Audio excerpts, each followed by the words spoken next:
আলহামদুলিল্লাহ ওয়াকাফা ওয়া সালামুন আলা ইবাদিহিল্লাযীনা ইসতাফা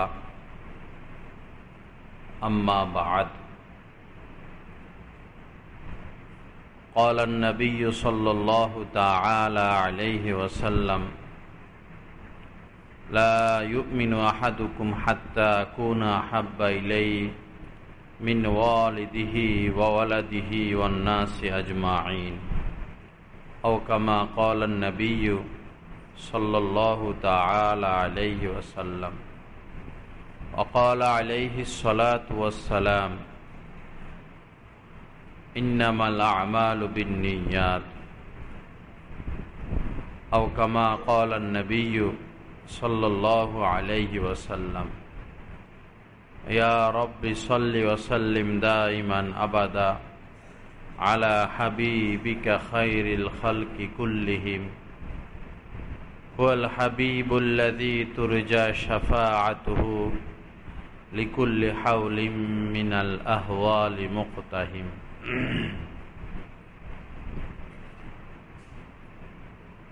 বর্তমান যে সময় অতিবাহিত হচ্ছে অত্যন্ত নাজুক একটা সময় আমরা পার করছি। বিশ্বময় ফিতনা আর ফিতনা, বিশেষ করে যারা কাফের মুশরিক, তারা উঠে পড়ে লেগেছে কিভাবে ইসলামকে ধ্বংস করা যায়, মুসলমানকে ধ্বংস করা যায়, মুসলমানের ঈমান, মুমিনের ঈমানকে শেষ করে দেওয়া যায়। হাজারো পায়তারা, হাজারো চেষ্টা, হাজারো প্রচেষ্টা, কিন্তু আমরা ঘুমন্ত। আমরা এখনো নিজ নিজ কাজে ব্যস্ত। এদিকে ঈমানের মতো সম্পদ দৌলত চলে যাচ্ছে বা দুর্বল হয়ে যাচ্ছে, ঘাটতি আসতেছে, সেটা নিয়ে আমাদের চিন্তা করার কোনো সময় নাই। যারা নির্বাচন করবে তারা নির্বাচন নিয়ে ব্যস্ত, যারা ব্যবসা করবে, ব্যবসা চালু হবে, তারা ব্যবসা নিয়ে ব্যস্ত। যেই যে কাজে, যেই যে পেশায় রয়েছে সে সেই ধান্দায় ব্যস্ত, কিন্তু তারা তো বসে নাই।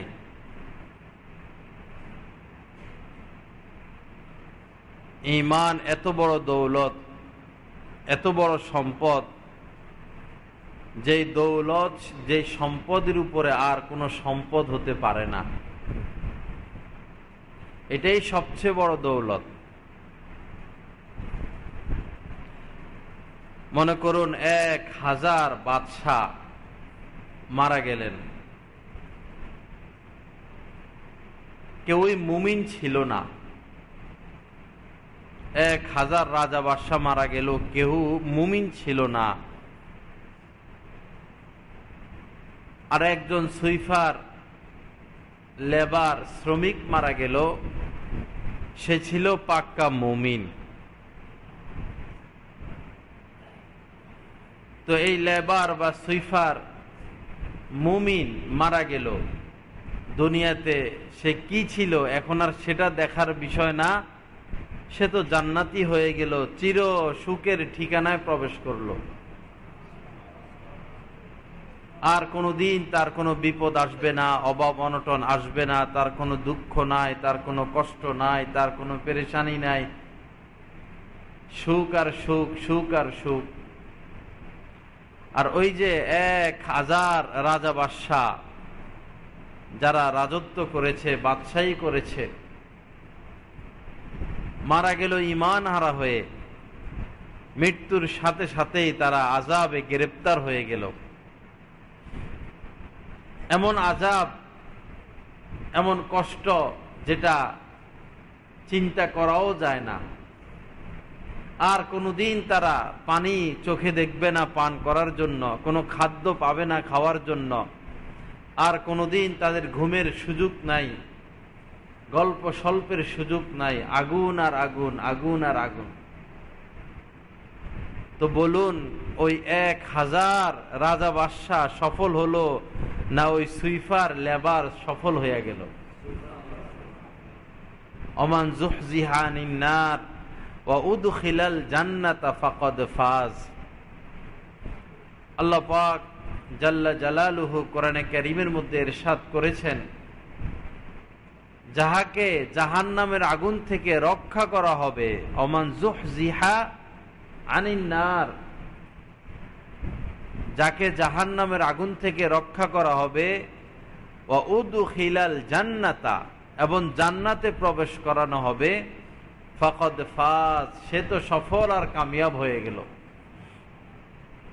ওটা হচ্ছে আসল সফলতা, আসল কামিয়াবি। চক্ষু দুইটা বন্ধ হয়ে গেলে আর আমার কোনো কিছু কোনো কাজে আসবে না। আমাল হায়াতুদ দুনিয়া ইল্লা মাতাউল গুরুর, দুনিয়ার এই জিন্দেগি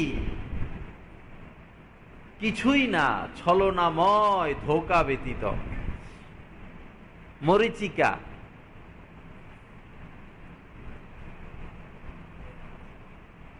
আজ আমি সবকিছু আমার আমার মনে করি, বিপদে পড়লে আর আমার বলতে কিছুই নাই। মনে করুন কাহারও ফাঁসির সিদ্ধান্ত নিল সরকার, কোন বাদশাহ, কোন রাজা, কোন ব্যক্তির ফাঁসির সিদ্ধান্ত নিল। আজকে সকাল 10টায়, আগামীকাল সকাল 10টায় তার ফাঁসি হবে। এখন সরকার তাকে একটা সুযোগ দিল, অপশন দিল, যে তোমাকে আমরা ছেড়ে দিব এই শর্তে, কেউ যদি তোমার পরিবর্তে ফাঁসির কাষ্ঠ, ফাঁসি মেনে নেয়, ফাঁসির রশি গলায় বেরিয়ে নেয় তোমার পক্ষ হয়ে, তাহলে তোমাকে ছেড়ে দিব।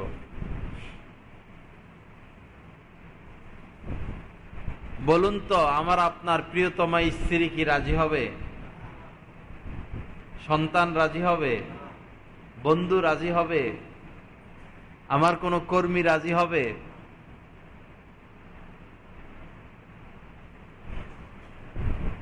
তো প্রমাণিত হয়ে গেল ছলনাময় ধোঁকা, মরিচিকা, ইল্লা মাতাউল গুরুর, ছলনাময় ধোঁকা। আমরা বেশি অস্থির হয়ে পড়েছি, বিশেষ করে ব্যবসায়ীরা বেশি অস্থির, একটু বেশি বাড়াবাড়ি হয়ে যাচ্ছে, শুধু ছুটতেছে আর ছুটতেছে, ছুটাছুটি আর ছুটাছুটি। একটু সীমা লঙ্ঘন হয়ে যাচ্ছে। কত ছুটবো, কত দৌড়াবো, কি আমার চাহিদা, আমার শেষ সীমা কোথায়, কি দরকার, কতটুকু দরকার, এটাই কি আমার জিন্দেগি, এটাই কি শেষ? আমার কি হিসাব কিতাব নাই, হিসাব নিকাশ হবে না? আমার কি জিন্দেগি শেষ হবে না? সবাই স্থানে থেকে একটু ভাবি, একটু চিন্তা করি, আমার আপনার কত অল্প, আমার আপনার থেকে বয়সে কম কত মানুষ চলে গেল, সমবয়সী কত মানুষ চলে গেল। দিন দিন আমাদের শরীর দুর্বল হচ্ছে, দাড়ি পেকে যাচ্ছে, অসুখ বিসুখ বাড়তেছে। এগুলো তো মৃত্যুর নিদর্শন, কিন্তু আমরা তো বসার সময় পাই না, শুধু ছুটাছুটি। যিনি এলাকার মেম্বার, তারও অপশন নাই, সারাদিন দৌড়ে। যিনি এলাকার চেয়ারম্যান, তার গতি তো আরো বেশি, শান্তভাবে বসে এক কাপ চা খাওয়ার সময় তার নাই। যিনি এমপি সাহেব, তার তো কথাই নাই, একটু ফোনে কথা বলবে ওই সময়টুকু তার নাই। পাগলের মতো ছুটাছুটি, দৌড়াদৌড়ি, ব্যস্ত আর ব্যস্ত, ব্যস্ত আর ব্যস্ত। যিনি মন্ত্রী সাহেব, তার তো আর কথাই নাই।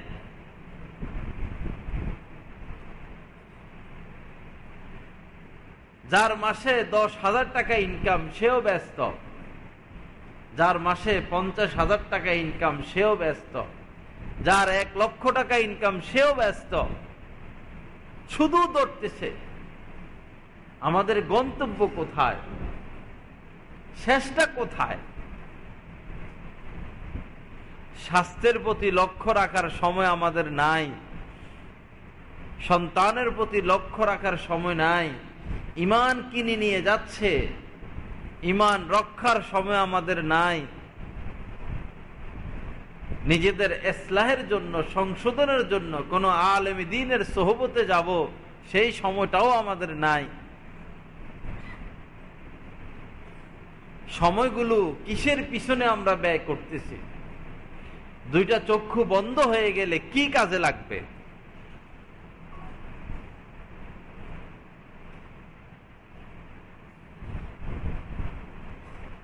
এক সময় ঠিকই বুঝে আসবে, হায় কোন কাজে জিন্দেগি কাটিয়ে দিলাম।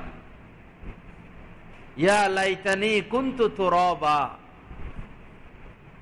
কাফেররা আঙ্গুল কামড়াইতে থাকবে কিয়ামতের ময়দানে, আঙ্গুল কাটতে থাকবে দাঁত দিয়া। হায় আফসুস, হায় আফসুস করবে আর বলবে, হায় যদি মাটি হয়ে যাইতাম, হায় যদি এখন মাটি হয়ে যাইতাম। কিয়ামতের ময়দানে তো চেয়ার নাই, কিয়ামতের ময়দানে কোনো পদ নাই। আজকে মন্ত্রীর পদ রয়েছে, এমপির পদ রয়েছে, কমিশনারের পদ রয়েছে, যার যার পদ লেভেল অনুযায়ী চেয়ার রয়েছে। সেখানে কোনো চেয়ার নাই, সেখানে কোনো চেয়ার নাই। সেখানে দাঁড়িয়ে থাকতে হবে। একদিন কি আমরা দাঁড়িয়ে থাকতে পারবো? কেউ আছে? কোন শক্তিশালী এরকম ব্যক্তি কি আছে যিনি 1 সপ্তাহ দাঁড়িয়ে থাকবেন? কোন মানুষ কি এমন আছে বা আসবে যিনি 1 মাস 1 বছর দাঁড়িয়ে থাকবেন? কিয়ামতের ময়দানে তো 50,000 বছর থাকতে হবে। 50,000 বছর ওই কিয়ামতের ময়দানে থেকে থেকে থাকতে থাকতে থাকতে থাকতে এত বিরক্ত হবে মানুষ, পাপীরা, অপরাধীরা, দুনিয়াদাররা এত বিরক্ত হবে, এত অস্থির হবে, আল্লাহকে বলবে, আল্লাহ যেখানে দেওয়ার দিয়ে দাও, কিন্তু এখানে আর থাকতে পারতেছি না। দোজখে দেওয়ার যেখানে দাও দিয়ে দাও, এ জায়গায় আর থাকা সম্ভব হচ্ছে না। দুনিয়াতে কষ্ট সহ্য করতে না পেরে এক পর্যায়ে মানুষ আত্মহত্যা করে। বউয়ের জ্বালা, জিয়ের জ্বালা, সাংসারিক জ্বালা, রাষ্ট্রীয় জ্বালা, বিভিন্ন জ্বালা যন্ত্রণা সহ্য করতে না পেরে মানুষ বোতল খায়, কেউ সিগারেট খায়, কেউ গাঁজা খায়, কেউ ঘুমের ট্যাবলেট খেয়ে ঘুমিয়ে যায়। কষ্ট আরো মারাত্মক হলে, অসহনীয় হয়ে গেলে তখন আত্মহত্যা করে কষ্ট থেকে বাঁচার জন্য। মূলত সে তো কষ্ট থেকে বাঁচলো না, আত্মহত্যা করে তো সে আরো বড় দুর্যোগে প্রবেশ করলো। তো কষ্ট থেকে বাঁচার একটা রাস্তা মানুষ খোলা রাখছে, একটা রাস্তা এরকম যে আত্মহত্যা করা। কিন্তু মৃত্যুর পর আর মরার কোনো সুযোগ নাই। জাহান্নামীরা ইচ্ছা করলেও তারা মরতে পারবে না। লা ইয়ামুতু ফিহা ওয়ালা ইয়াহইয়া, সেখানে না জীবন না মরণ। কি হবে উপায় ভাই? কি নিয়ে যাব আল্লাহর দরবারে? কি পেশ করব? আছে কি?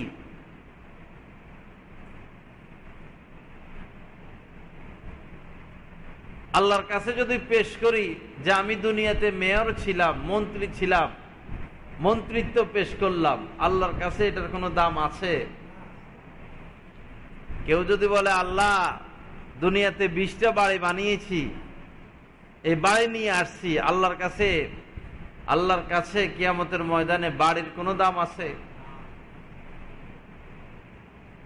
কি পেশ করব রব্বুল আলামিনের সামনে? এজন্য বাবা এত ছুটাছুটি ঠিক না, এত ছুটাছুটি ঠিক না, দুনিয়া নিয়ে এত বেশি ব্যস্ত হওয়া ঠিক না।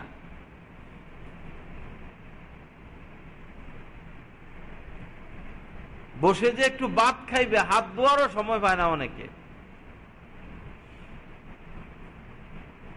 একজন কুটিপতি আমার মেহমান হয়েছেন আমার রুমে, বিভিন্ন ধরনের ফল ফ্রুট আমি ব্যবস্থা করছি, মেহমানদারি করতে হয়। তো মাশাআল্লাহ খুব খাইছেন, অনেক খাইছেন। পরে বলল হুজুর ফল ফ্রুট তো আমার বাসায় ভরপুর, শত শত টাকার মালিক, শত শত কোটি টাকার মালিক।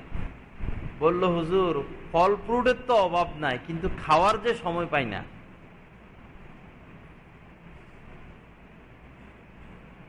তো আপনি খাওয়ারও সময় পান না, তারপরও তো আপনি বসারও সময় পান না, শুধু টাকা টাকা টাকা আর টাকা, খাওয়ারও সুযোগ পান না, তো টাকা দিয়ে আর কি করবেন?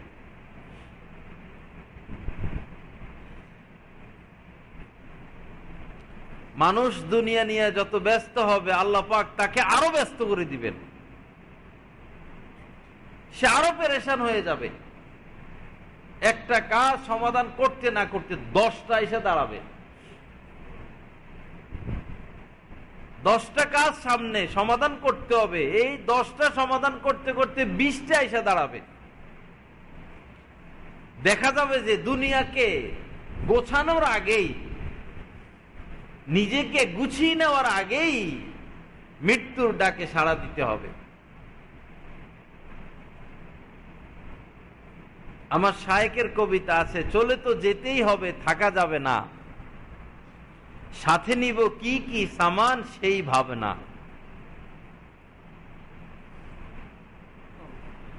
আমার পরম প্রিয় শায়েক শাহ আব্দুল মতিন বিন হুসাইন সাহেব দামাত বারাকাতুহু, যিনি আল্লাহর জন্যই কাজ করেন, যার বেঁচে থাকা আল্লাহর জন্য, যার মৃত্যু আল্লাহর জন্য, যিনি প্রত্যেকটা সেকেন্ড নিঃশ্বাস শুধু আল্লাহর জন্যই খরচ করেন, ব্যয় করেন,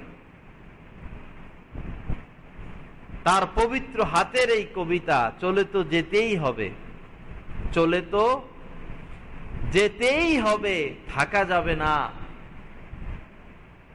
সাথে নিব কি কি সামান সেই ভাবনা। কি নিয়ে যাব?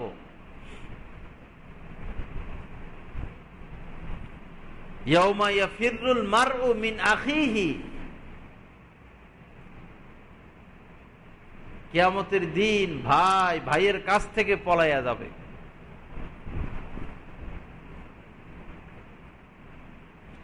মায়ের কাছ থেকে সন্তান, সন্তানের কাছ থেকে মা, স্বামীর কাছ থেকে স্ত্রী, স্ত্রীর কাছ থেকে স্বামী পলাইবে। কেউ কাউকে সহযোগিতা করার জন্য আগাইয়া আসবে না। আজ বন্ধু বান্ধবের পাল্লায় পড়ে আপনি শরাব পান করলেন, ধূমপান করলেন, পাপে লিপ্ত হলেন, কিয়ামতের ময়দানে যদি এই বন্ধুদেরকেই বলেন যে তোমাদের পাল্লায় পড়েই তো পাপ করেছি, তো আমার কিছু পাপ আজকে ভাগ করে নাও, নিবে? স্ত্রীকে যদি বলেন স্ত্রী তোমাকে ভালো প্লেটে রাখার জন্য তোমার সোফার দরকার, ফ্রিজের দরকার, তোমার এক্সাস্ট বাথরুমের দরকার, নিজস্ব বাসা দরকার, তোমার অলংকারের দরকার, তোমার সন্তানের ভবিষ্যতের দিকে তাকিয়ে, তোমার ভবিষ্যতের দিকে তাকিয়ে নিজের লাল রক্তকে সাদা করেছি, মাথার ঘামকে পায়ে ফেলেছি, নিজের আরামকে হারাম করে ডান বাম না তাকিয়ে সর্বোচ্চ চেষ্টা করেছি দুনিয়া কামানোর, তোমাদের সন্তুষ্টি অর্জনের। আজ তো আমি ধরা পড়ে গেলাম, তো আমার কিছু গুনাহ ভাগ করে নাও, নিবে? তো এটা তো বুঝি আমরা, এটা তো বুঝে আসে, তারপরও কেন দুনিয়া ছাড়তে পারি না? কত দরকার, আর কত দরকার, আর কত দরকার, আর কত প্রয়োজন।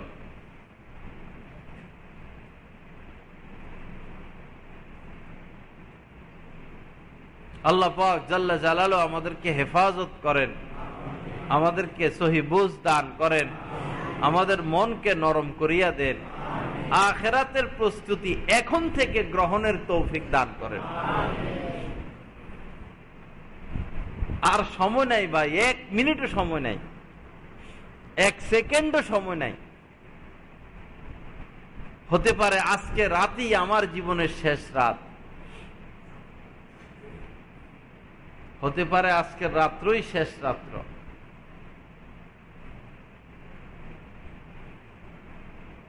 কিভাবে আল্লাহকে মুখ দেখাবো? কিভাবে থাকবো মাটির নিচে? অন্ধকার ঘর, অন্ধকার ঘর, কোনো লাইট নাই, বিছানা নাই। আজকে তো আমি অর্ডার করলে 10-12 জন দাঁড়িয়ে যায়, সেখানে কাকে অর্ডার করব? পোকামাকড় আমার এই আদরের শরীর খাইবে, পোকামাকড়, আমার করার কিছুই থাকবে না।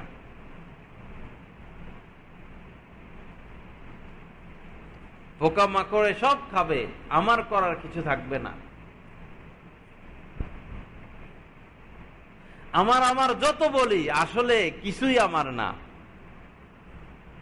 আমার যত বলি আসলে কিছুই আমার না। অল তানজুর নাফসুম মা কদ্দামাত লিগাদ। আল্লাহ পাক বলেন প্রত্যেক মানুষেরই ভাবা উচিত, চিন্তা করা উচিত, ফিকির করা উচিত, মা কদ্দামাত লিগাদ, সে অগ্রে কি পাঠালো, ওই জগতের জন্য কি পাঠালো, কি জমাইলো। দেখা যাবে জিরো। নেক আমল যা করেছি করতেছি সবটার মধ্যে ইখলাসের ঘাটতি। আল্লাহর জন্য না হলে আল্লাহ কবুল করবেন না।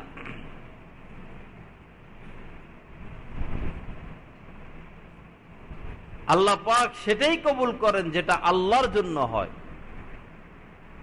যেটা লোক দেখানো হয়, যেটার মধ্যে স্বার্থ রয়েছে, হোক সেটা ভারী আমল, আল্লাহর কাছে ওইটার 10 পয়সা দামও নাই। আপনি পাহাড় পরিমাণ স্বর্ণ দান করে দিলেন, পাহাড় পরিমাণ স্বর্ণ, কিন্তু দান করছেন দানবীর হওয়ার জন্য, ক্ষমতা পাওয়ার জন্য, সুনাম অর্জনের জন্য, আল্লাহর কাছে আপনি কিছু পাবেন না। একটু গভীর নিবিড় নির্জরে ভাবি যে আল্লাহর জন্য কোন কাজটা আমি করি।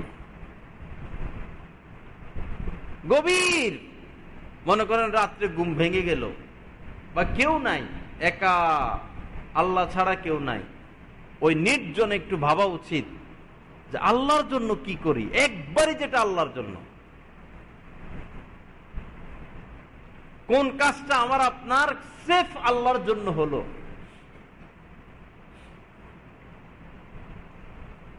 আল্লাহ পাক জাল্লা জালালু আমাদেরকে আমল করার তৌফিক দান করেন, আমাদেরকে আখিরাতের প্রস্তুতি নেওয়ার তৌফিক দান করেন। তো চলে তো যেতে হবে, চলে তো যেতে হবে, থাকা যাবে না। সাথে নিব কি কি সামান সেই ভাবনা। একটা কথাই নিজের জীবনকে পরিবর্তন করে দেওয়ার জন্য যথেষ্ট, একটা কথা।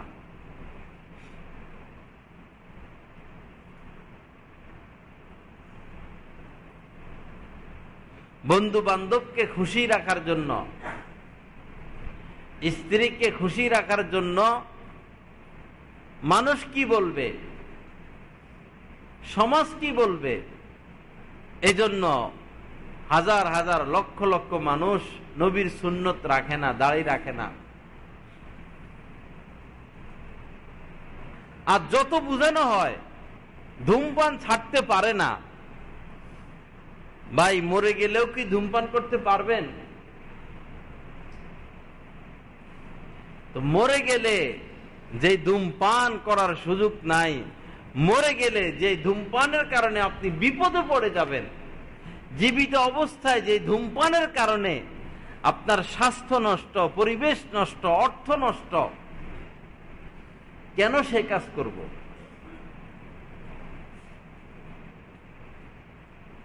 হযরত থানভী রাহমাতুল্লাহ আলাইহি বলেছেন, মানুষ যেই কাজ করতে পারে মানুষ সেই কাজ ছাড়তেও পারে। যে ধূমপান করতে পারে সে ধূমপান ছাড়তেও পারবে, যে গুনাহ করতে পারে সে গুনাহ ছাড়তেও পারে। কয় নজর হেফাজত করতে পারি না। হযরত থানভী রাহমাতুল্লাহ আলাইহি বলেছেন, যে কুদৃষ্টি করতে পারে সে কুদৃষ্টি থেকে বাঁচতেও পারবে যদি সে চেষ্টা করে। যদি এমন হইতো পরিবেশ যে গুনাহ থেকে বাঁচা সম্ভব না, নজর হেফাজত সম্ভব না, তাহলে গুনাহ থেকে বাঁচার নির্দেশ আল্লাহ পাক কোনোদিনই দিতেন না। আল্লাহ গুনাহ থেকে বাঁচার নির্দেশ দিয়েছেন, এই কথার মধ্যে লুকায়িত আছে যে প্রত্যেক মানুষের দ্বারা গুনাহ থেকে বাঁচা সম্ভব। আল্লাহ নজর হেফাজত করতে বলেছেন, এই কথার মধ্যে লুকায়িত আছে প্রত্যেক মানুষের দ্বারা নজর বাঁচানো সম্ভব। বহু মানুষ বলে সুদ ছাড়া ব্যবসা চলে না, সুদ ছাড়া চাকরি পাওয়া যাবে না, বর্তমান সমাজে সুদ ঘুষ ব্যতীত আমরা টিকে থাকতে পারবো না। আপনার কথাটা মানা যায় না, আপনার কথাটা কোরআন হাদিসের বহির্ভূত কথা। যেহেতু আল্লাহ পাকই বলেছেন লা তাকুলুর রিবা, সুদ খেও না। যদি পরিবেশ এমনই হইতো মানুষ সুদ ছাড়া বাঁচতে পারবে না, তাহলে আল্লাহ কোনোদিন এই কথা বলতেন না। ভাই আল্লাহ রাসূল তো আমাদেরকে একটা সুন্দর জিন্দেগি মডেল হিসেবে দিয়ে গেছেন। রাসূলকে ভালোবাসি, মাইকে চিল্লাইলে শুধু হবে না। রাসূলের আসল ভালোবাসা হলো রাসূলের জিন্দেগি গ্রহণ করা, সুন্নত গ্রহণ করা। আজ রাসূলকে নিয়ে কটাক্ষতা, ব্যঙ্গ ছবি প্রকাশ করছে। কোন কোন ভাই তো রাসূলের মহব্বতে মিছিল, মিটিং, সম্মেলন করতেছে, প্রতিবাদ করতেছে রাসূলের মহব্বতেই। আর কোন কোন ভাইয়েরা তো সেই কাজেও নাই, অতটুকু করলো না।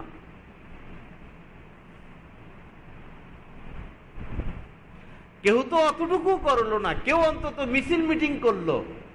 কিন্তু শুধু মিছিল মিটিং আর গরম বক্তব্যের মধ্যেই রাসূলের মহব্বত সীমাবদ্ধ না।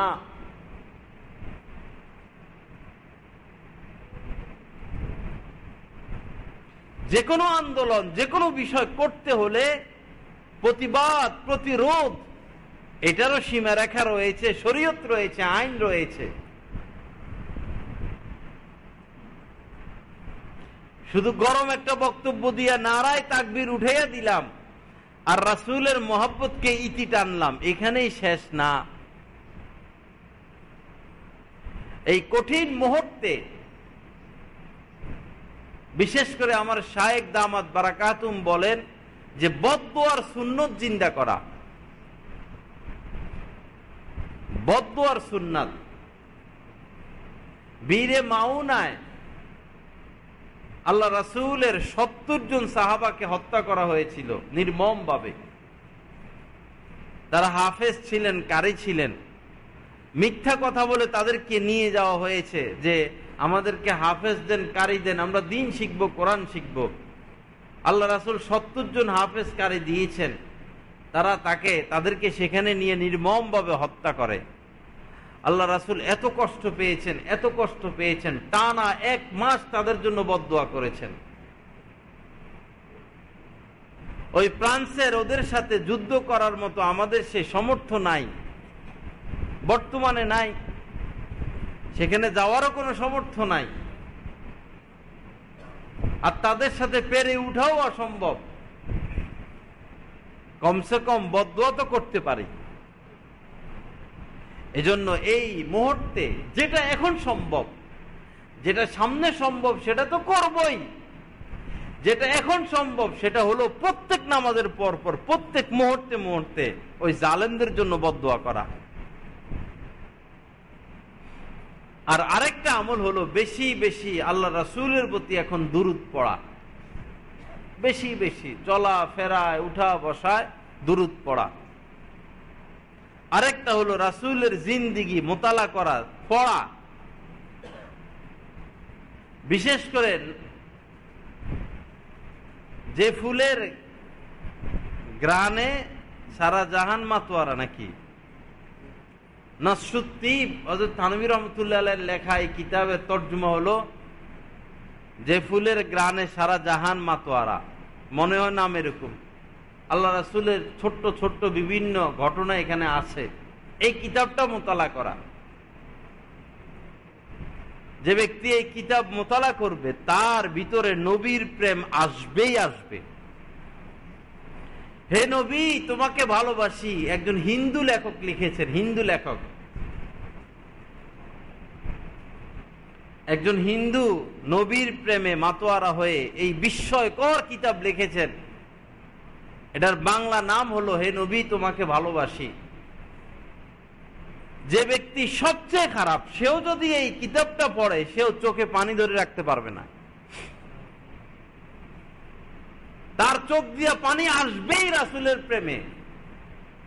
এই কিতাবটা আমরা মোতালা করতে পারি, পুরাটা পারি। প্রতিদিন এক পৃষ্ঠায় মোতালা করলাম, 2-4 মিনিট যায় লাগলো, তাও তো কিছু শিখা হলো, জানা হলো। আল্লাহ পাক জাল্লা জালালু আমাদেরকে আমল করার তৌফিক দান করেন। বাস্তবে যে আমরা আশেকে রাসূল নবীর প্রেমিক, এটা কোনো না কোনো ভাবে প্রমাণ তো করতে হবে। শুধু পকেট বাড়ি করার নাম তো নবীর প্রেম না।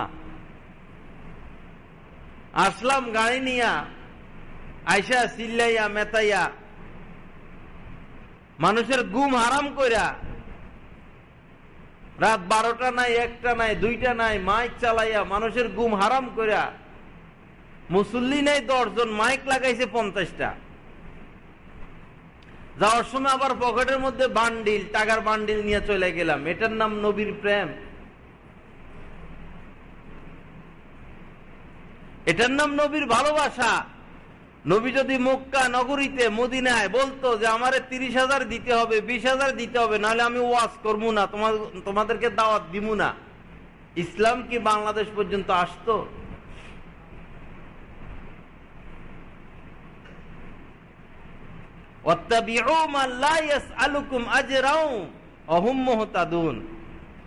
স্পষ্ট ভাষা আল্লাহ পাক বলে দিয়েছেন, যারা প্রতিদান চায়, বিনিময় চায়, যাদেরকে বিনিময় দিতে হয়, যারা বিনিময় চায়, খবরদার তাদের ওয়াজ শুনো না, তাদের মজলিসে বসো না। তারা নবীর আশেক না, তারা নবীর দুশমন।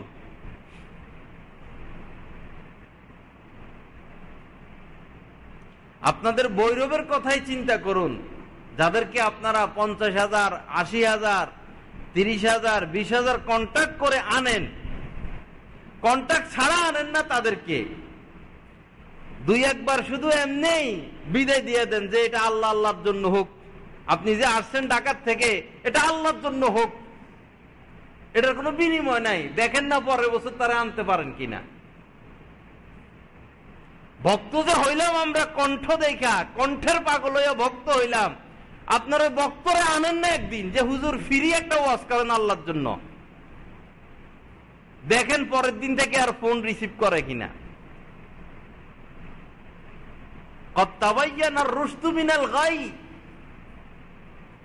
কোরআন নাজিল হওয়ার সাথে সাথে সত্য মিথ্যা প্রকাশ হয়ে গেল, সব স্পষ্ট। আপনি কেন অন্ধকারে বসে থাকবেন? আপনি চোখ খোলেন, কান খোলেন। একটা জমিন কিনার আগে তো কত যাচাই বাছাই করেন। একজন ডাক্তারের কাছে যাওয়ার আগে তো কত যাচাই বাছাই করেন। আপনার আখিরাত কেন্দ্রিক কার বয়ান শুনবেন, কার নসিহত শুনবেন, কার হাতে বায়াত হবেন, তাকে কি যাচাই করার প্রয়োজন নাই? কণ্ঠ কি যাচাইয়ের মাপকাঠি?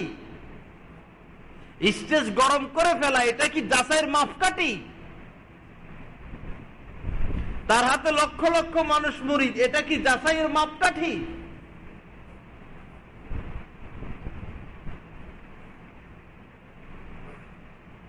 আল্লাহ পাক আমাদেরকে সহি বুঝ দান করেন, আল্লাহ আমাদেরকে হেদায়েত দান করেন। সেই মদিনার ইসলাম বাংলাদেশ পর্যন্ত যারা নিয়ে এসেছিল, বিনিময় ছাড়াই তারা ইসলাম এখানে পৌঁছায় গেছেন, বিনিময় ছাড়া।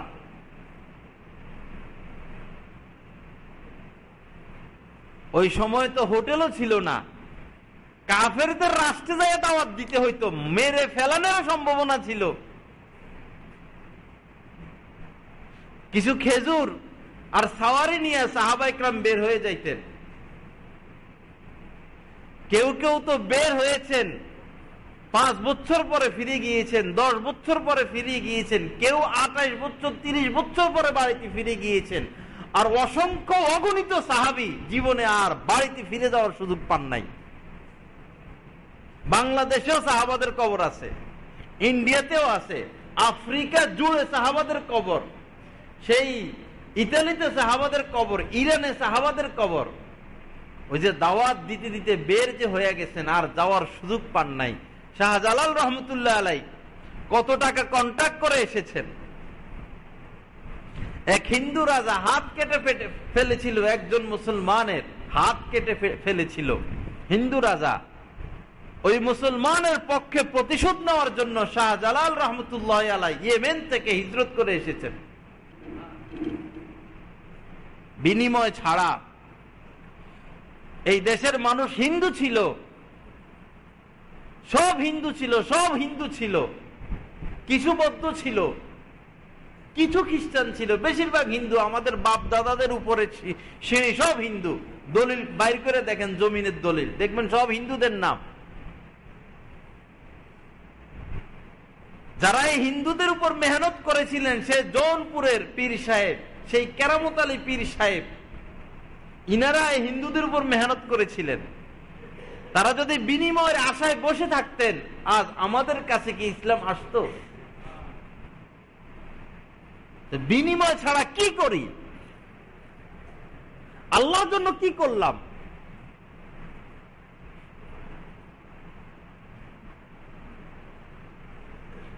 যত ডাক্তার আছে বাংলাদেশে দৈনিক 10,000, 20,000, 50,000 কামায়, তাদের তো উচিত এভাবে বলা যে মাসে একদিন আমি ভিজিট নিব না, গরিব লোক দেখব।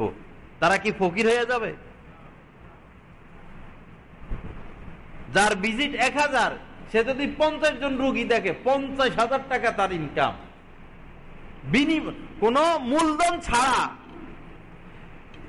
এরপরে রুগীকে যদি টেস্ট দেয় 5,000 টাকা টেস্ট, এটার থেকেও তার 80%, 40%, 20% আছে।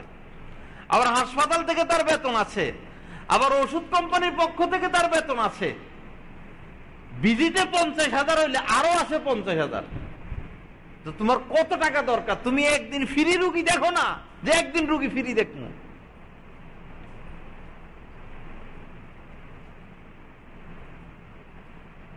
একটা ম্যাপ করে ইঞ্জিনিয়ার 50,000 পাইয়া যায়, ওই ইঞ্জিনিয়ার বলুক না যে যত মসজিদের প্ল্যানের জন্য আসবে, মাদ্রাসার প্ল্যানের জন্য আসবে, সব ফ্রি করে দিব আল্লাহর জন্য।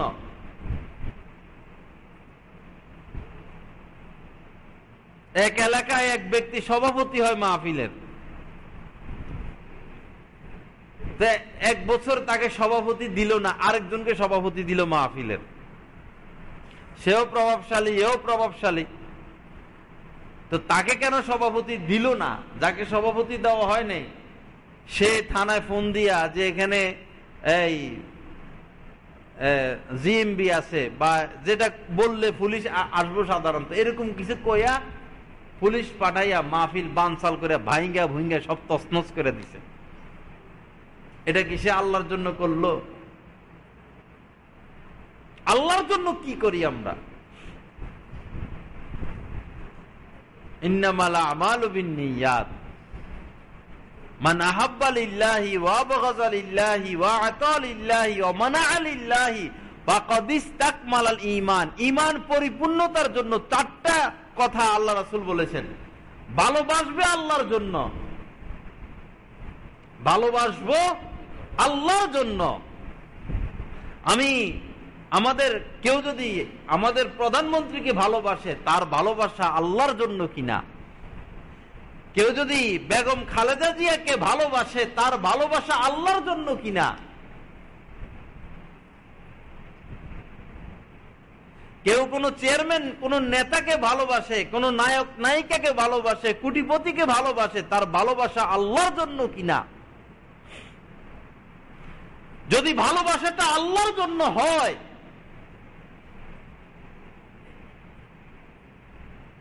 তাহলে সে ঈমানের 4 ভাগের 1 ভাগ পুরা করলো। আবার কেউ ঘৃণা করে, কাউকে ঘৃণা করে,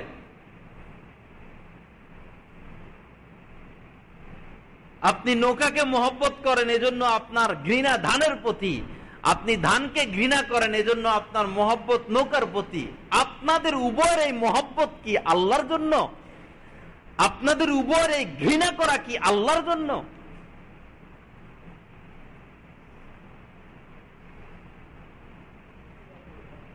মান আহাব্বা লিল্লাহি ওয়া আবগাযা লিল্লাহ, মহব্বত আল্লাহর জন্য, ঘৃণাও আল্লাহর জন্য। ওয়া আতা লিল্লাহ, কাউকে কিছু দিবেন আল্লাহর জন্য। কনসার্ট হবে, গানের অনুষ্ঠান আসলো, আপনার কাছে 10,000 টাকা দিয়ে দিলেন, এটা কি আপনি আল্লাহর জন্য দিছেন?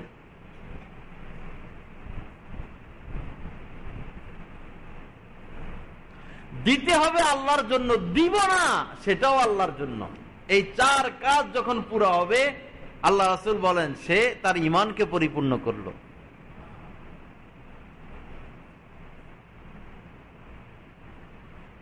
ভাই ঈমানের দিকে তাকায়, ঈমানের হালত কোথায়? ঈমান কোন পর্যায়ে আছে? ঈমান আসলে শোচনীয় অবস্থা,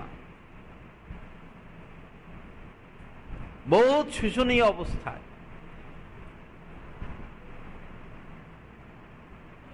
আল্লাহ পাক জাল্লা জালালু আমাদেরকে সহি বুঝ দান করেন। আল্লাহ আমাদেরকে হেদায়েত দান করেন, আমাদেরকে ইসলাহ তাসকিয়া নসিব করেন, সমস্ত পাপের পথ বর্জন করার তৌফিক দান করেন। তো বাবা, বিক্ষিপ্ত কিছু কথা এদিক সেদিক বললাম। আসল কথা হলো, চলুন মৃত্যুর প্রস্তুতি নেই, আল্লাহর জন্য কিছু করি, দল মত নির্বিশেষে। দল মত নির্বিশেষে কিছু করা দরকার। আল্লাহর রাসূলের ব্যঙ্গার্থ প্রকাশ করলো, এজন্য আপনার দলীয় লোক, আপনি যে লাইনের, যে ইসলামী দলের কাজ করেন, সেই দলের লোক ডাকলো, আপনি গেলেন। পরের দিন অন্য ইসলামের দলের লোক ডাকলো, আপনি গেলেন না। তা আগেরটায় গেলেন, এটা কি আল্লাহর জন্য হলো? পরেরটায় গেলেন না, এই যে না যাওয়া, এটা কি আল্লাহর জন্য হলো কিনা? আপনারটায় লোক কম হয়েছে, পরেরটায় লোক বেশি হয়েছে, এজন্য আপনার ভিতরে কষ্ট। আপনারটায় লোক কম হয়েছে কেন? এই কষ্ট কি আল্লাহর জন্য? আপনারটায় লোক বেশি হয়েছে, ওইটায় লোক কম হয়েছে, এজন্য আপনি মহা খুশি। আমারটায় লোক বেশি হয়েছে, আপনার এই খুশি কি আল্লাহর জন্য? আল্লাহর জন্য কি করি আমরা? পোশাক পরবো আল্লাহর জন্য, পোশাক খুলে ছুঁড়ে ফেলে দিব। নবীর ভালোবাসা যদি প্রকৃত অর্থে থাকতো, তাহলে নবীর দুশমনের পোশাক আমাদের গায়ে উঠতো না। সাহাবায়ে কেরামের মধ্যে নবীর প্রেম কেমন ছিল, কোন সাহাবার জীবনীতে এটা পাওয়া যায় না। রাসূলকে নিয়ে যারা কটাক্ষ করত, রাসূলকে মন্দ বলতো, রাসূলের বিরুদ্ধে দাঁড়াতো, রাসূলের বিরোধিতা করত, 14 লক্ষ সাহাবী কেউই রাসূলের দুশমনদের পোশাক পরতো না। আজ ঘরে ঘরে রাস্তায় রাস্তায় আশেকে রাসূল, তাদের চিৎকারের কারণে ঘুম পর্যন্ত যাওয়া যায় না, অথচ গায়ে নবীর দুশমনের পোশাক।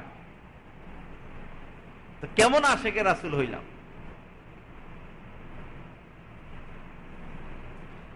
নবীকে নিয়ে সারা দেশ সারা বিশ্ব আজ বিস্মিত, অভিভূত, বিস্মিত, মুসলমানরা আতঙ্কিত। এখন তো নবীর প্রেম জেগে ওঠা উচিত। নবীর প্রেমে আমরা এখন দাড়িগুলো রেখে দেই না। নবীর প্রেমে টুপিটা পরা শুরু করি না। নবীর প্রেমে আমার শরীরের যে পোশাক আছে, যেটা নবীর পোশাক না, এগুলো ফেলে দেই না, দিয়ে প্রমাণ করে ছাড়ি যে নবীকে মহব্বত করি, নবীকে ভালোবাসি। নবীজির সুপারিশ ছাড়া তো নাজাতের ফায়সালা নাই, ব্যবস্থা নাই। নবীর দুশমনের পোশাক পরা অবস্থায় যদি মারা যায়, উঠবো নবীর দুশমনের পোশাক পরা। যে যেমনে মরবে তার হাসর হবে তেমনে। কোন যুবক যদি হাফ প্যান্ট পরা অবস্থায় মরে, সে হাফ প্যান্ট পরা অবস্থায় উঠবে। কোন নারী যদি বেপর্দা অবস্থায় মারা যায়, সে উঠবে বেপর্দা অবস্থায়। কেউ যদি মুখে দাড়ি নিয়ে মরে, সে উঠবে মুখে দাড়ি নিয়া। কেউ যদি শেভ করা অবস্থায় মারা যায়, সে আল্লাহর দরবারে উঠবে কিয়ামতের ময়দানে শেভ করা দাড়ি ছাড়া। তো মুখে দাড়ি নাই, রাসূল কি দিয়ে আপনারা সুপারিশ করবেন? কি নিয়ে সুপারিশ করবেন? রাসূল বাগানে, রাসূলের বাগানে আপনি হাত দিচ্ছেন। কেউ সারা জীবন রাসূলের বাগানে, রাসূলের ফুল বাগানে পানি দিল, আর কেউ সারা জীবন রাসূলের ফুল বাগান নষ্ট করলো। দোনো ব্যক্তির মর্যাদা কি রাসূলের দরবারে সমান হবে? আপনি রাসূলের বাগানে পানি দিচ্ছেন, রাসূলের বাগানকে রক্ষা করতেছেন না ধ্বংস করতেছেন? আপনি নিজে একটু ভেবে দেখুন। রাসূলের সুপারিশ ছাড়া কারো উপায় নাই। অনেক ভণ্ডপীরেরা বলে, এটা ভণ্ডামির একটা লক্ষণ, বলবে যে বাবারে গরু দিলেই হবে, বাবার হাতে টাকা দিলেই হবে, বাবা কাঁধে করে পার করবে। অসম্ভব। নবী নিজেও কাউকে কাঁধে করে পার করার এরকম অঙ্গীকার দেন নাই। নবী সুপারিশ করবেন এতটুকু, কাঁধে করে পার করার কথা নবীও বলে নাই। নবীর মেয়েকেই সরাসরি বলে দিচ্ছেন, ইয়া ফাতেমা তু বিনতে মুহাম্মদ, হে মুহাম্মদের মেয়ে ফাতেমা, আনকিযা আনফুসাকুমা মিনান নার। ইয়া সফিয়াতু আম্মাতা মুহাম্মাদিন, হে মুহাম্মদের ফুফু সফিয়া, হে মুহাম্মদের মেয়ে ফাতেমা, নিজেরা নিজেদেরকে জাহান্নামের আগুন থেকে বাঁচাও। নেক আমল করবা না, নামাজ পড়বা না, রোজা রাখবা না। আমি দুনিয়ার দুর্নীতিবাজ সরকারদের মতো না যে তুমি আমার সন্তান খুন করছো, এই কারণে তোমার কোনো বিচার নাই। আমি দুনিয়ার ওই দুর্নীতিবাজ এমপি মন্ত্রী না যে সেখানে দুর্নীতি করব। তোমাকে বাঁচতে হলে নেক আমল করতে হবে, তোমার নেক আমলের উপর ভর করেই তোমাকে নাজাত পাইতে হবে। ওইখানে কোনো দুর্নীতি চলবে না। ইব্রাহিম আলাইহিস সালাম হাজার চেষ্টা করেও তার পিতাকে জান্নাতে নিতে পারবে না, কারণ সে তো কাফের অবস্থায় মারা গেছেন। হযরতে নূহ আলাইহিস সালাম হাজার চেষ্টা করেও তার সন্তান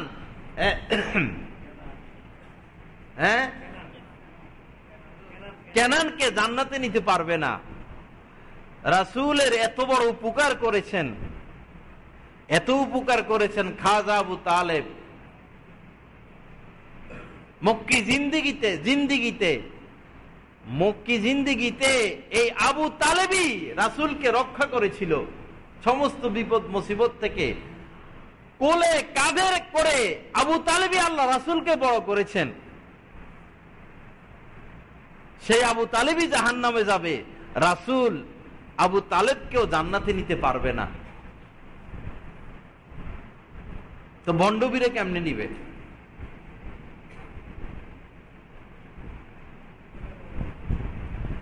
বিয়ে হইছে প্রেম কইরা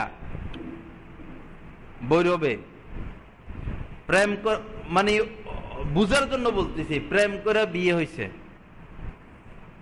মেয়ের পরিবার মাজার ভক্ত,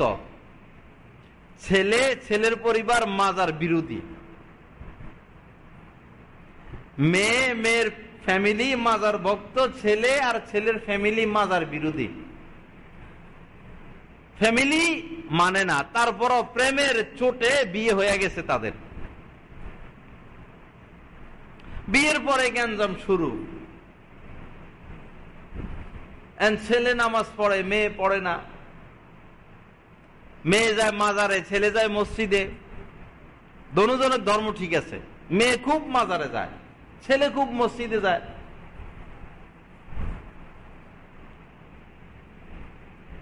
ছেলে নামাজ পড়ে, দাঁড়িয়ে রাখতেছে, এটা মেয়ের কাছে অসহ্য, আগুন লাগতেছে। আর মেয়ে মাজারে মাজারে ঘুরে, এটা ছেলের কাছে অসহ্য লাগতেছে, আগুন লাগতেছে। কি যে মারাত্মক কেস! কেমনে এটা সমাধান দিবেন? পরে একদিন দুজন বসছে সমাধানের লক্ষ্যে, স্বামী স্ত্রী, প্রেমিক প্রেমিকা। ছেলে বলল, আল্লাহ 5 ওয়াক্ত নামাজ ফরজ করছেন, তুমি এটা মানো কিনা? ইমানের পর মুসলমানদের উপর নামাজ ফরজ, তুমি এটা মানো কিনা? কয় মানি। তো বললো, তো তাহলে তুমি নামাজ পড়ো না কেন? তোমার আব্বা আম্মা নামাজ পড়ে না কেন? পরে মেয়ে জবাব দিল যে আমরা যাদের ভক্ত, যে মাজারের ভক্ত, ওই মাজার প্রধান বা মাজারের খাদেম বলেছেন আমার আব্বা মারা গেলে মাজারের থেকে একটা কাপড় দিবে, ওই কাপড় পেঁচিয়ে যদি আমার আব্বাকে কবর দেওয়া হয় তাহলে জাহান্নামের আগুন আমার আব্বাকে স্পর্শ করতে পারবে না। এটা মেয়ের বক্তব্য।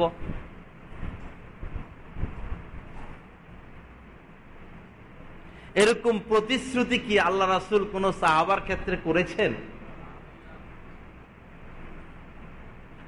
পরে টানাটানির মধ্যে তাদের ঘর সংসার, সেও ধুমসে মাজারে যায়, এও ধুমসে ইবাদত বন্দেগী করে। এক পর্যায়ে তালাক ছাড়া আর কোন রাস্তা বাকি ছিল না, তালাক হয়ে গেছে।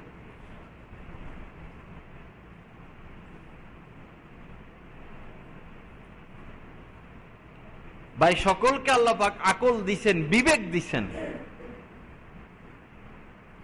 মৃত কোন ডাক্তারের কাছে আপনি চিকিৎসার জন্য যাবেন না,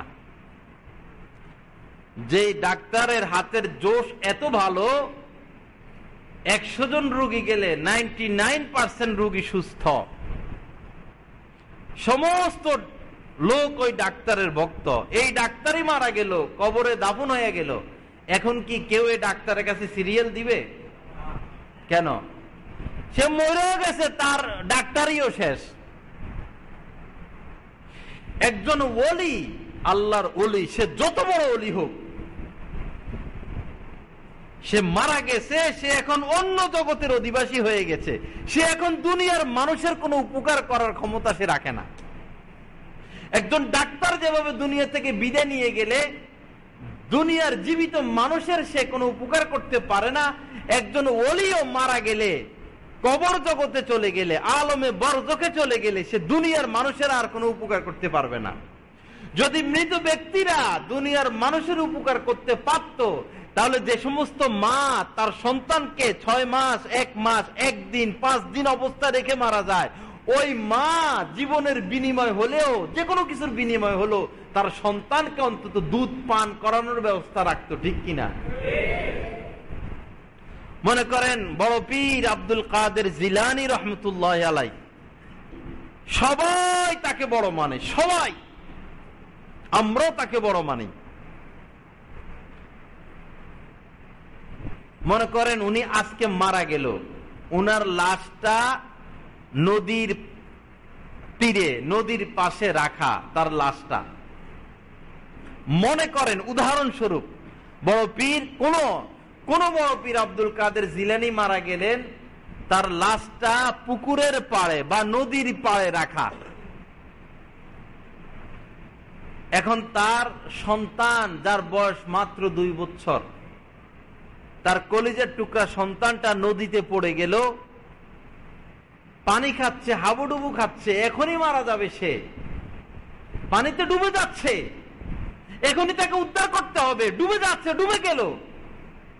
উনি তো বড় পীর আব্দুল কাদের জিলানী, উনি কি তাকে এখন পানিতে ডুবে যে মারা যাচ্ছে বাঁচাতে পারবেন? কেমনে পারবেন? কারণ তিনি তো দুনিয়াতে নাই, এটা তো তার একটা দেহ পড়ে আছে।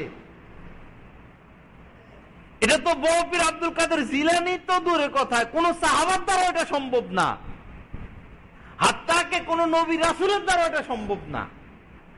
আল্লাহ সিস্টেমে রাখেন না এভাবে। তো এটা তো আমরা জ্ঞানী মানুষ বুঝি, তারপরেও কেন যারা মারা গেল তাদের কাছে আমরা চাই, তাদের কবরে যাই, সে তো কিছু করার অধিকারই রাখে না।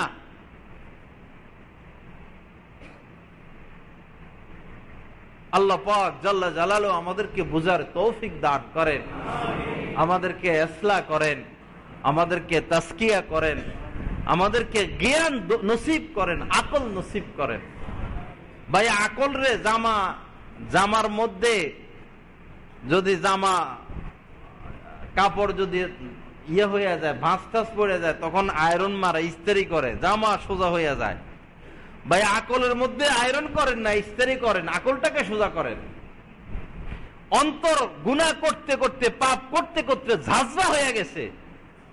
ব্লিচিং পাউডার দ্বারা যেভাবে জামার দাগ পরিষ্কার করা হয়, চিতায় দূর করা হয়, আপনার অন্তরটাকে এভাবে একটু ধৌত করেন না, পরিষ্কার করেন তওবার মাধ্যমে, পাপ ত্যাগের মাধ্যমে, তওবার মাধ্যমে আপনার অন্তরটাকে পরিষ্কার করেন, ব্রেনটাকে পরিষ্কার করেন। এরপরে আপনি নিরপেক্ষ দৃষ্টিতে সব দেখেন, নিরপেক্ষ দৃষ্টিতে স্বচ্ছ ধারণা, পরিচ্ছন্ন চোখ, মন মানসিকতা নিয়ে সবকিছু নিয়ে চিন্তা করেন। কেউ আহলে হাদিস তাদেরকে নিয়েও ভাবেন, কেউ সুন্নি তাদেরকে নিয়েও ভাবেন, কেউ ওয়াহাবি তাদেরকে নিয়েও ভাবেন। সকলকে আপনার সামনে আনেন, আপনি আপনার জ্ঞান দ্বারা যাচাই বাছাই করেন। আপনার যদি হক পাওয়ার, আপনার যদি হক রাস্তা পাওয়ার আশা থাকে, আল্লাহর কসম আল্লাহ আপনাকে হকের ঠিকানা দিয়ে দিবেন। আল্লাযীনা জাহাদু ফীনা লানাহদিয়ান্নাহুম সুবুলানা। আল্লাহ পাক বলছেন, যারা আমাকে পাওয়ার জন্য খোঁজে, আমাকে বাস্তবে আমাকে পেতে চায়, সঠিক রাস্তা পেতে চায়, তাদের জন্য আমি হেদায়েতের রাস্তা অবশ্যই আমি খুলে দেই। আমি তো হক চাই না, আমার তো ইখলাসের কমতি। আনন্দ উৎসব করে দুনিয়ার জিন্দেগি কাটাইয়া দিতে চাই, হকের পিয়াস নাই, হকের তালাশ নাই। আল্লাহ পাক জাল্লা জালালু আমাদেরকে হক বুঝার তৌফিক দান করেন। তো এই মুহূর্তে প্রত্যেক মুনাজাতে আমরা যারা আমাদের রাসূলের সাথে বেয়াদবি করেছে তাদের জন্য আমরা বদদুয়া করব। এইভাবে বলবো, আল্লাহ যদি তাদের কপালে হেদায়েত না থাকে তাদেরকে ধ্বংস করে দেন, বরবাদ করে দেন। প্রত্যেক দোয়া আমরা বদদুয়া করব এভাবে। আর বেশি বেশি দুরূদ শরীফ পড়া, চলতে ফিরতে উঠতে বসতে রাসূলের প্রতি অসংখ্য অগণিত দুরূদ পাঠাতে থাকা, পারলে নফল রোজা রাখা। আল্লাহ পাক জাল্লা জালালু আমাদেরকে আমল করার তৌফিক দান করেন, আমাদেরকে সহি বুঝ দান করেন, আমাদেরকে ইসলাহ তাসকিয়া নসিব করেন, সমস্ত গুনাহ সমস্ত নাফরমানি বর্জন করার তৌফিক দান করেন। ওয়া আখিরু দাওয়ানা আলহামদুলিল্লাহি রাব্বিল আলামিন ওয়া সাল্লাল্লাহু আলা নবিয়্যিল কারীম।